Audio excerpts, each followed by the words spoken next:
Hi guys, welcome back to my channel. My name is Bella. If you are new here, hi, my name is Bella and I am a life and style blogger for iambrownie.com. I make life and style content, and to be completely honest with you, I think I'm kind of making an interesting transition between being a blogger to being an influencer to maybe at the end finally settling as just being like a life caster. But welcome to my journey. It's so nice to have you here. I'm going to be attempting to film a Get Ready With Me. I say attempting because I have an almost 3-month-old daughter, and she could literally just wake up at any time and be like, okay guys, you've had my mom for long enough. It's my turn now. So that could literally happen at any moment in time, which is why I said attempting. So first thing I'm going to do, as you can see, my wig is seriously lifting. I tried out a wig glue for the first time ever. It lasted all of maybe 3 or 4 days. Today I decided to film a life update because I am painfully aware of the fact that I haven't done one since I gave birth. In fact, I don't even remember the last time I did a life update in general. So I've decided that today is going to be that day where I'm going to sit down and talk to you guys about like my life, what's been going on.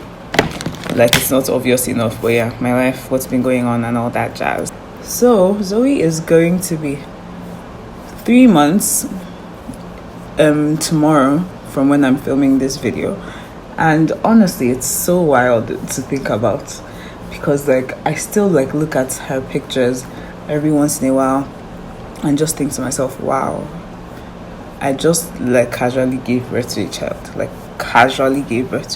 and she has changed so much since when I gave birth to her. And I feel like that's something that a lot of moms say, oh my gosh, she's so different now, she has grown so much.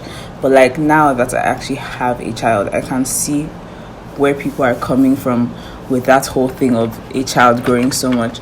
Like I remember when I first got her, and that's something that I haven't really spoken about a lot, when I first had her. And at some point in time, like I was convinced that this child hated me. Like I was convinced that she hated me because like she never smiled, which you might think to yourself, Bella, like if a newborn was smiling, like smiling, would you not be alarmed? No, I would not be alarmed. I would have been excited. She never smiled except she was gassy.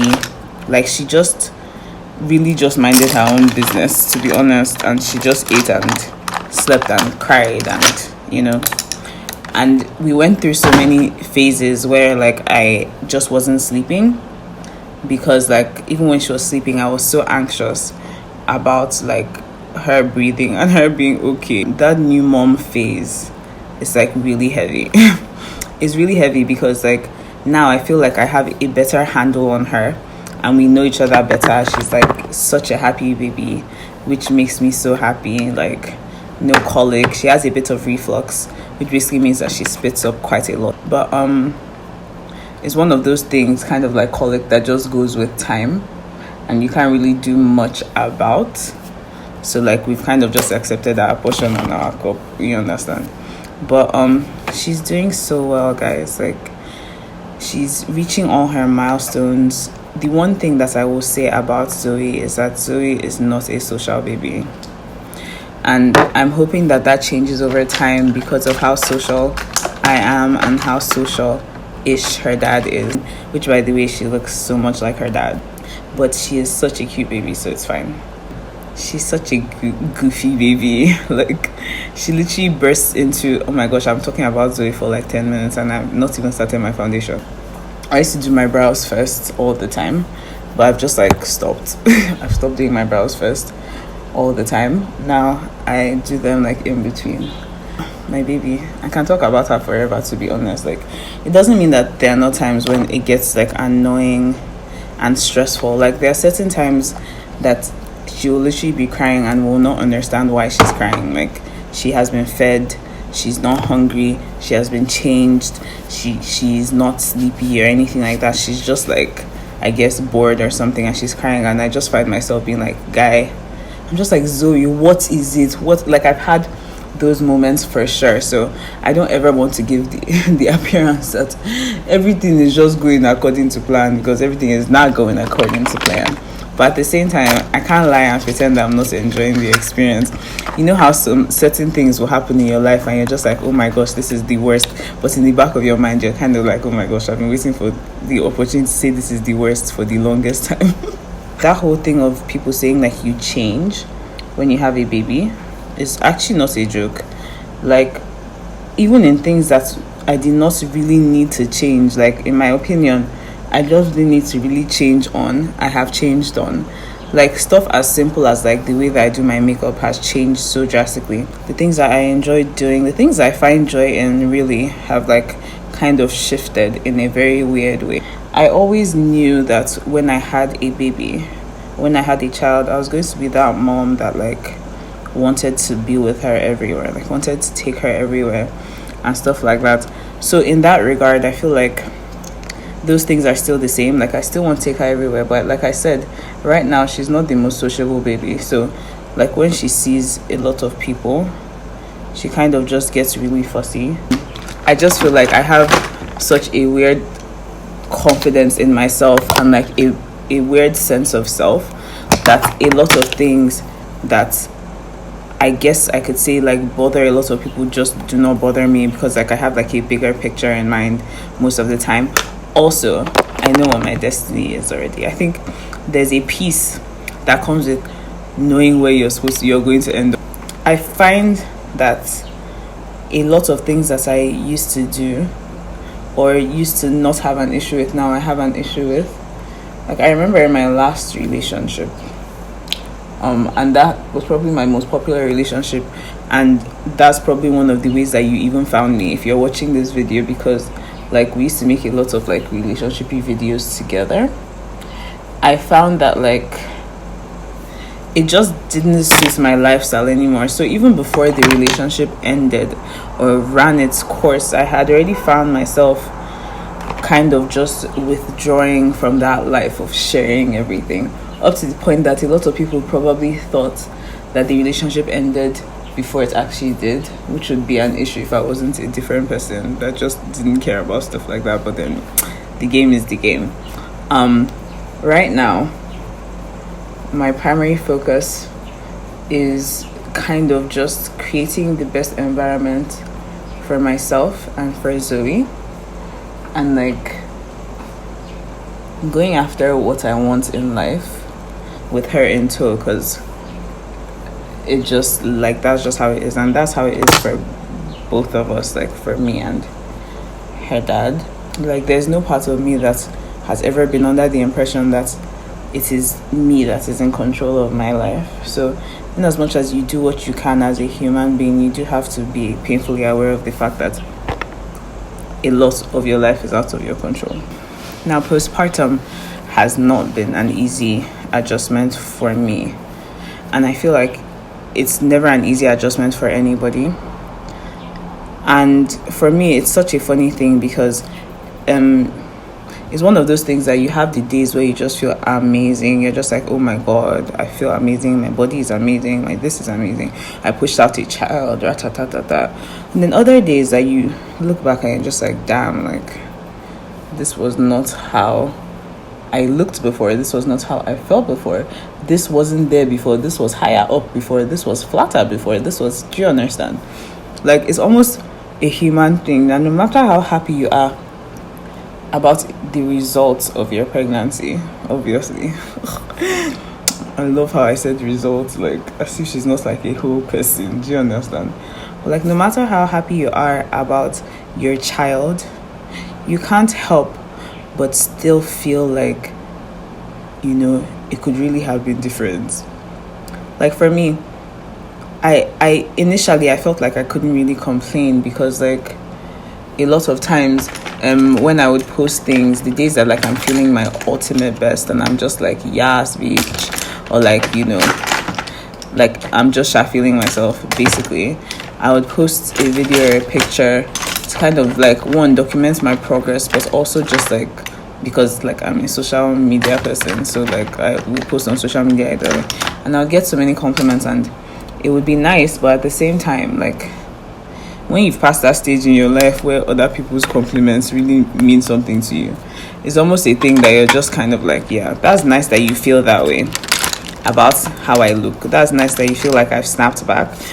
But in my mind and in my heart of hearts, I don't really feel like I have. Like, I don't know what the definition of snapback is to different people. I know to some people, just the fact that like my stomach is not big and like it went in and stuff like that is enough of a snapback. But for me, my idea of what a snapback was going to be was pretty different. Like, I just assumed that when you snap back, you snap back. I did make sure that, like, during my pregnancy, my mind was in a really positive place. So I never spent a lot of time thinking about what would happen after I gave birth.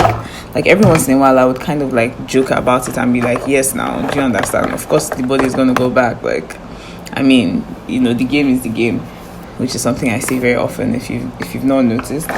But my heart of hearts, I never really like thought about it, okay, so what's going to happen after you have this baby? Like, what's going to happen to your body? And I'm only 3 months postpartum, and everybody keeps, like, the people in my life keep reminding me, it's one of those things where no matter how much anybody else really says anything to me, until I get to the point where I'm finally like, yes, you know, you're there, you're getting there. And it doesn't help the fact that like so much is not even a cosmetic thing for me that have happened. Like the thing with my hand, for example. Did you hear that? That's my baby. Hold on, guys. Hold on, baby. Do you want to sit with me? Don't sit with me while I do my makeup. Guys, weirdly enough, like sometimes she actually will just like sit here quietly while I like finish up my makeup, because this does tend to happen once in a while, depending on how early I start doing my makeup. She'll wake up and meet me doing my makeup. So I feel like being in this chair and sitting on my lap is going to be kind of a tradition of ours. Zoe's dad and I want to make sure that we're raising her in the most holistic way. The most important thing for us is to raise a kind child. Like, being a kind person means that you understand where love comes from, and you understand the importance of giving love to everybody that you meet. And for me, there's nothing that is more important than that. Yeah. So from the beginning, I've always been all about the stupid things, the things that people consider stupid, like asking her things like, oh, can I carry you? Because I just even want to get used to it now. I want her to know that in a lot of ways in life, she does have a choice in the things that happen to her. I don't ever want, like, one of my biggest fears is for something to happen to her and for her to feel like it's her fault. 1, for something to happen to her. 2, for something to happen to her and for her to feel like it's her fault, just because of the world that we live in now and how hard it is to be a woman. So having a female child is a blessing, but sometimes it can also feel like a bit of a task, just because you have a lot of responsibilities. I feel like you have a lot of responsibilities when you have a male child as well, maybe even more so. But the male child is going to always be on the offensive side of things. So you have to teach a male child what not to do, but you have to teach a female child how to react to things and how not to put themselves in certain situations that will not be to their benefit, which I feel anytime you have to teach somebody how to defend themselves as compared to how to act, I feel like it's more of, there's a fear to it. Like, there's a fear that is attached to it. But so is it that you just missed me, or is it that you had a bad dream? Because you're obviously still sleepy because you're yawning so much. So another important thing I really wanted to talk about in this video was the whole process of getting used to a different identity. Because when I was pregnant, Zoe wasn't actually outside. Obviously, that's how pregnancy works, Annabelle. But what I'm trying to say with that is that she wasn't interacting with people, so people did not know her personally. And as a result, people did not address me as like her mom. And it has been such an interesting shift going from being like your own person. And like I have always been the person that to a large extent I tend to be quite central. So it has been so interesting for me to kind of take the back seat to Zoe and her popularity. It's only knack 30 minutes. So I'm going to do my brows and be right back. Hey guys, so we're back.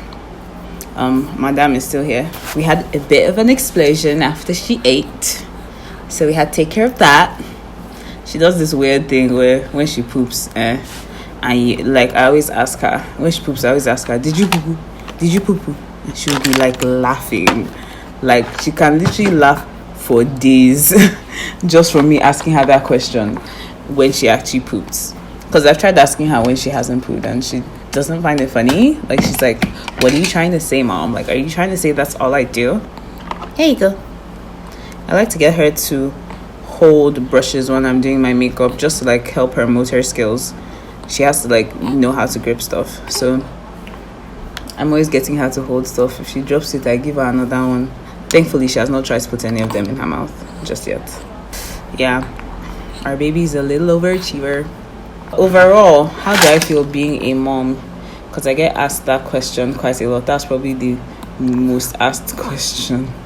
How do I feel being a mom? To be completely honest, like every once in a while it does feel quite overwhelming, but most days it just feels like I was meant to, like that was like what I was meant to be. Doesn't mean that I won't achieve other things, but like being a mom, I feel is the best thing that I will ever do with my time, with my attention. The best thing I'll ever invest in is definitely being a mom. And yeah, I'll see you in the next video. But thank you so much for watching. Let me know what's been going on in your life. Let's keep in touch. And yeah, don't forget to like this video. Don't forget to subscribe if you want to. And I am really keen on sharing my experience and learning from other people as well, and teaching people things that they might not ordinarily know. But thank you guys so much for watching. Don't forget that you are sugar, you are spice, and you are bomb jollof rice. You know what I usually say there, but just because she's here, I don't want to say that word. But you are bomb jollof rice. Bye guys. Say bye. Say bye.